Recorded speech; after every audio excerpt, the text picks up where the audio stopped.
This is one of the few buildings to survive the Bandon fire of 1936. For many years, it was the home of Bandon's weekly newspaper. Now it houses an historical recreation of a turn-of-the-century print shop. With the help of a CETA grant, the Bandon Historical Society has brought history to life, including an old Model 14 hot lead linotype built in 1930, a Chandler Price hand-fed platen press built in 1910, and numerous hand-set typefaces from the 20s and 30s. The recreation is both an exhibit at the Bandon Museum and a working print shop with plans to produce several historical books in the coming year. Equipment had to be restored to working condition before printing could begin. The 70-year-old press was found dumped in the dunes and then donated to the museum. The linotype was used by the Oregonian for many years, then sold for parts to a local newspaper. Instead of ending up on the scrap heap, it's become part of history.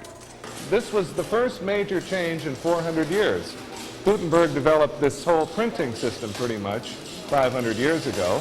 It remained virtually unchanged throughout that whole period. This machine was the gap. This closed the gap. Retired printer Bert Presser grew up with the linotype and ran a small Midwestern newspaper. Now he sets type for historical publications. It takes me back to the old days. It's like an old hand.